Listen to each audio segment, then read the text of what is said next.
program this morning. We are currently being joined by Patriot Desmond Patriot Fowobi from Akure, who will be speaking to us concerning some developing issues here in the news. Hello and a very good morning to you, Patriot Desmond. Good morning, Chike. Good morning, Nigerians. I'm happy to. It's wonderful to have you join us on Morning Express. Very quickly now, let me get your reactions to President Tinubu's recent comments at the Joint Arab Islamic Summit in Saudi Arabia, where he made calls for an end to the Israel-Gaza war, alongside other world leaders that had attended the summit. Thank you for this question. You know, the issue of Israel and Gaza is long overdue. And if you look at the build-up to the election in America that led to Donald Trump coming on board as the new president-elect, you see, this issue of Israel and Gaza is long overdue. And I am happy that the president of the Federal Republic of Nigeria in Saudi Arabia also raised that issue again, because we cannot continue to have United Nations. We cannot continue to call ourselves one global country, and we are still battling with territorial conflict with other countries. So I believe that the call made by President Tinubu in Saudi Arabia is timely, and I think the superpowers, the Security Council of the United Nations organ, need to look at this issue critically. Donald Trump is I'm also using this opportunity to call on Donald Trump to look at how this issue can be permanently resolved, because this has affected a lot of peace around the world. It has affected global economy. It has affected development around that side, and so many lives have already been lost. So I think the call made by President Tinubu is timely, and I want every other leaders across the globe to rally around Gaza, rally around Israel to put an end to these continuous killings of innocent lives and the unneeded war among these two borders and countries. Now, of course, you've quite beautifully put it out there, Patriot Desmond. However, there were also calls made by the president, advocating for a two-state solution. This is, of course, in the situation where Israel wants to take over the Gaza Strip and all. Do you also subscribe to a two-state solution? Do you think it's viable, and do you think it's perhaps something that the Israeli government would consider, considering the constant aggression towards Gaza and its neighboring countries? You see, the issue of Israel and Gaza, if you look at the environmental, or you look at the situation there, you find out that the conflict there is intracted conflict. It is complex conflict that you just need to look for the best solution or the best way out.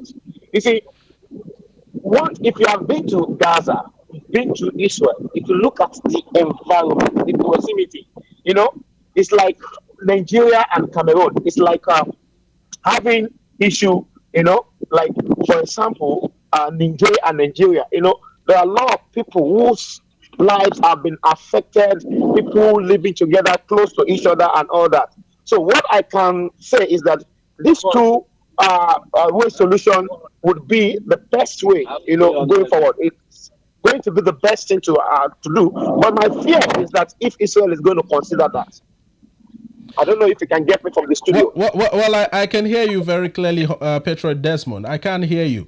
But let's also relate these to the recently concluded U.S. presidential elections. At the time when the elections held, speculations were that Trump will sort of swing into action and put an immediate end to the Middle East crisis. But relating it back to Nigeria, do you think that perhaps in any way the U.S. president alongside President Bola Ahmed Tinubu can have any influence over Israel, considering the fact that Israel is in good terms with the U.S. and also in good terms with Nigeria as well? Most definitely. The call made by President Bola Ahmed Tinubu, like I earlier said, is timely. And you cannot sweep Nigeria away. The president of the Federal Republic of Nigeria, being the most populous country in Africa, the most populous black country in the world, has weight. So the call made by President Bola Ahmed Tinubu is one that the world would look at and consider. It will go a long way to actually have some positive effects in the move towards resolving the conflicts that is going on between Israel and Gaza. Now, many people, the joint Arab Islamic summit was purposefully held to address the Middle East crisis. Now, a lot of people that I've spoken to between yesterday and today, whether online or physically, have shared an opinion that perhaps the president should have focused more on addressing the current insecurity crisis in the country rather than jetting off to Saudi Arabia to, chip in his own quota to the Middle East crisis, especially at a time when terror groups like the Lakurawas are springing up in the northwest, terrorizing Sokoto and Kebbi states. Do you subscribe to this, and do you think that perhaps these Nigerians are just being patriotic or just being critical of the Tinubu-led administration? What are your thoughts?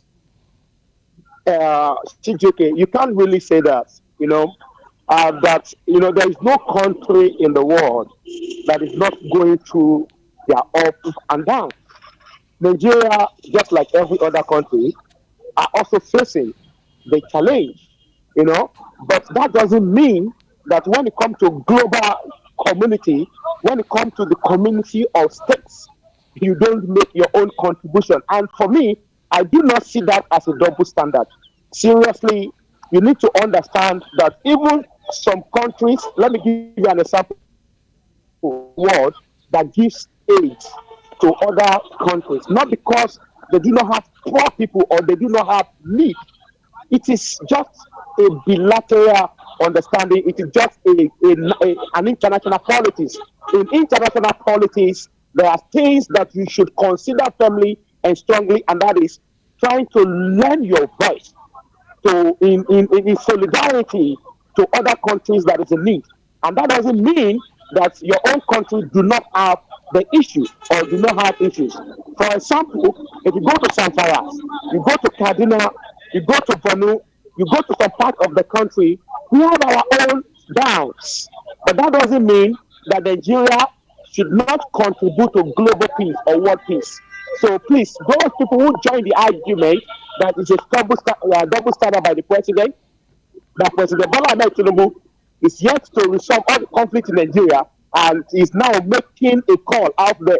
You see, you need to understand that conflict in the world today is something that you need to know that you may not sometimes know the major cause of the conflict. It is not the fault of President Bola Ahmed Tinubu that we have crisis in Nigeria. And let me tell you something. There is no country in the world where you do not have conflict.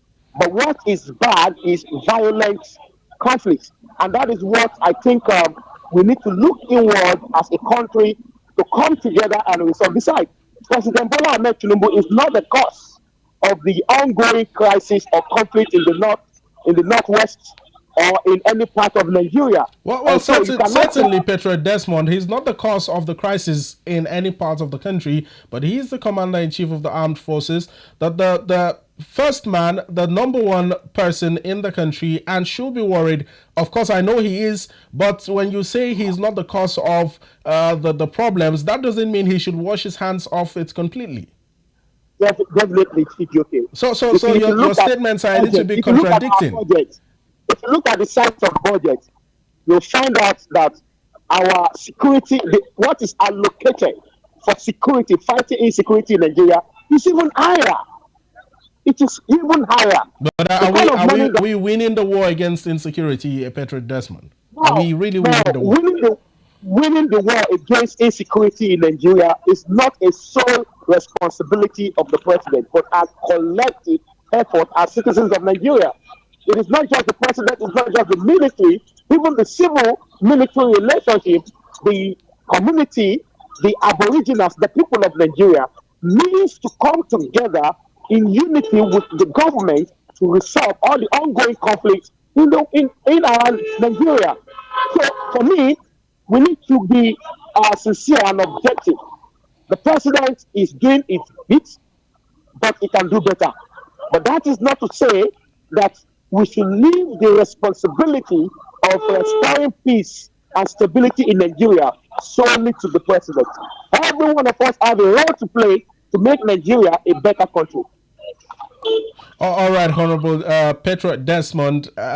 Let's turn our spotlight on something else. Quite a very historic event where Dangote Refinery and local oil marketers signed a deal to begin loading at the refinery. Now, this is putting an end to NNPCL's 24 trillion naira annual fuel import, as they are set to start patronizing Dangote Refinery. Is this good news for Nigerians, or what are we looking at? CJK, you see, issue of petroleum in Nigeria is that touch on many people's emotions, including myself. I usually get emotional when we talk about fuel issues and crisis. You see, one of the singular cause of our failure in Nigeria is because we've not been able to manage our oil resources. One of the major challenges we have is that as a country, we've not been able to set things in motion for a better oil management. The NNPC has failed. The government of Nigeria has failed the Nigerian people. Because if you look at it critically, we shouldn't be talking about Dangote refinery, the NNPC becoming a sole retailer to Dangote. The Dangote refinery that is a private-owned refinery, where the country has refinery in Kaduna, in Warri. We have refinery even in Port Harcourt that are moribund. This is what we should be talking about. Now, for me, it is a good news. But then, how far is this news? Does the access to start collecting fuel directly from NNPC by these marketers, will it bring down the price of petrol? That's the question. Will it bring down the price of fuel? Well, reports say that this new deal that has been signed might crash the fuel pump price in the country. As optimistic as I might want to be, and I believe as optimistic as many Nigerians might want to be, this is not the first time that statements are springing up from oil and gas stakeholders in the country, citing that a certain deal would, or a certain situation will bring down the prices of petrol or petroleum products. Remember when Dangote Refinery was commissioned, such promises were made as well. So should Nigerians hold on to these promises and hope that the prices will drop, or are they just empty promises as usual? You see, Nigerians are the most patient people in the world. And I am happy I'm a Nigerian, because Nigerians are good people, Nigerians are great people. You see, it is only in Nigeria that the government takes the people for a ride. It is only in Nigeria that a government will promise the people and will not live up to the expectation. The Nigerian people are patient, but the Nigerian government have always tested that patience. You know, around August, September, when Dangote started lifting fuel, when we started lifting fuel from Dangote, we were promised by on the October 15th that the price of petroleum is going to reduce because Dangote will start getting his crude from Nigeria. But to date, Nigerians are paying more, and the government keeps taking the people for a ride. So for me, I do not see any hope, but as a patriotic Nigeria, we need to always be hopeful. We need to always keep our hope alive. But the truth is that the Nigerian people need to stand firmly in unity of purpose and demand that there is accountability and transparency by the management or the umpire who is saddled with the responsibility of our petroleum in this country, Nigeria. You can't keep telling Nigerians that the price of petroleum will come down, and yet it's going up, and nobody is doing anything. It is really a national embarrassment for me. A country where the government will keep lying to the people is not a place where we should support. For me, I am not support of this, and just for the sake of the country, I am hopeful. But the Nigerian people need to demand that the government promises and keep to their promise. Well, just yesterday, we saw reports in the news that local oil marketers are suing Dangote refinery to court for over his alleged monopoly of the oil and gas industry, citing that Dangote refinery wants to make them buy petrol from him by force. Now, today, interestingly, we are seeing that they are signing a deal with Dangote refinery to lift petrol from the refinery. Is this a situation of the more you look, the less you see? Because I don't understand how, on one hand, they are suing the refinery, on the other hand, they are signing a deal. What is the situation? You said it all, Chikioke, that the more you look, the less you see. The situation in this country, Nigeria, sometimes is laughable.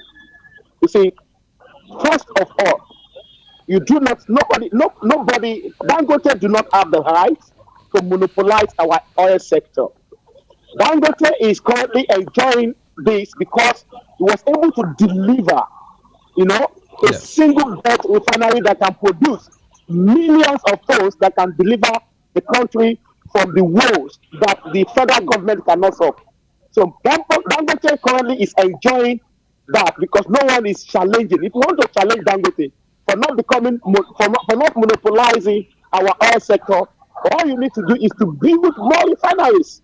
Nobody is telling anybody in Nigeria not to build their own refineries. As a matter of fact, we have modular refineries across the Niger Delta. So what I want you to understand in the studio there, and for all Nigerians that are listening to me right now, is that first of all, for all marketers to sue Dangote is laughable. It is, for me, a jabori or a caricature. What you need to understand is that nobody can monopolize our oil sector. Dangote is only enjoying the current fee because he was able to deliver. If other businessmen are like $10 and the likes of this man from Lagos State, yes, this Eleganza Okoya, if the like of Okoya and the like of these billionaires in Nigeria they can approach the NNPC for license. They will give them license to build their refineries, and they can challenge Dangote. Well, perhaps they're just not interested in that line of business, or they choose to play it safe on low. But I'm afraid we have just a few minutes to go. They're not ready to pay the price. They want quick money. You see these marketers that they are part of the problem of Nigeria. I'm telling you, these oil importers, if they come together, they have enough money. They have ripped this country too much that they have enough money to build their own refineries, but they rather want to bring finished goods instead of producing fuel. They don't want to think about production. All they want to think about always is import fuel. Why not bring resources, someone call it like Dangote, mobilize resources and build refineries in Nigeria to challenge Dangote, not to take it to court. They want to challenge Dangote. Well, Patriot Desmond, I love your enthusiasm and patriotic spirit towards the development of Nigeria, and I wish we had more time to talk more on this oil and gas industry crisis. But there is also another crisis rocking the nation that I want you to react to in just about 4 or 5 minutes, and we'll let you go. The new terror group in the northwestern part of the country called the Lakurawa have been terrorizing Sokoto and Kebbi states, and of course the Arewa Consultative Forum recently made calls to the federal government as well as the Nigerian military to ensure that they put an end to the Lakurawas. How did we get to a point where terror groups now just spring up every day as if they are just pressure groups? You see, there is something the security advisor is not telling the president. The National Security Advisor. The National Security Advisor, the DSS, the NIAs, the Nigerian police, the Nigerian military, they are not being sincere with the government and with the president. And the reason is this. It was a president of the Federal Republic of Nigeria who says if terrorism lasts more than 24 hours in the country, that some people in power have hand in it. I want to join this belief strongly that terrorism have thrived in the country because some power that be in the country are part of the system. You see, the truth of the matter is this: from Boko Haram, we now graduate to banditry. From banditry, we graduated to guerrilla warfare. From guerrilla warfare, we graduated to kidnapping. Now, another group is coming up. The reason is because insecurity has become a thriving business in Nigeria. A lot of people who you see having big vehicles and flying private jets, they are making so much money from this insecurity in the northwest. Look at Safari, for example. I did my investigation and I realized that some people came all the way from China. Some people came all the way from outside the country to come and be mining gold and then setting people brothers against themselves just for their exploitative tendencies. And yet the government is doing nothing about it. Let me tell you, the people that we are battling with in the northwest, they are not spirits, they are human beings. They have fire, they have mother, they have children, and yet they have their feet in terrorizing the country. Do you want to tell me? See, let me tell you, if you have been a crime scene before, you will understand that it is not easy to successfully organize the crime. Organizing crime is very, very capital intensive, and it requires skills, it requires connection, it requires planning. Now, you want to tell me that the NIA, the National Security Advisor, the DSS, after all the intelligence gathering and the availability of information gathering from the community where this crisis is happening, you want to tell me that they don't know these people? People have been saying that they came from Niger, they came from Mali. Let me tell you, it is a lie. Some people are the one who ambushed them in their community, provide accommodation for them, provide information to them, and that is why they are able to terrorize this country. No criminal is bigger than our military. There is no group in this country that is bigger than our country. But the reason why this insecurity is thriving in the country is because even the government, they are not sincere in prosecuting this fight. And that is what I can tell you right now. Talking about sincerity in just 60 seconds, reports here say that the terror group Lakurawa has been in existence since 2016, and again that the DSS, army, and police are well aware of the group's existence. 2016 up until now is such a very long time. Do you think that our security agencies are being sincere with us about the security situation in the country, or should we be worried about their transparency? Okay, we should be worried about their level of sincerity to this country. You see, there are a lot of people who are feeding facts on these insecurity issues in the country. You can imagine group in a particular community. Do you know that? Do you know what it means to move small arms and light weapons from one location to the other? Do you know what it means to set up a camp where you train bandits? Do you know what it means for you to have 2, 3, 4 people, 5, 6, 10, 20 come together to terrorize a particular community? You think they are faceless? You think they are not known? They are known. But the only thing that baffles me is that why is some people interested in killing others just to make money? And why is government so mixed about this situation? The government of Nigeria cannot, in all sincerity, look into our faces and tell us that they don't know this group.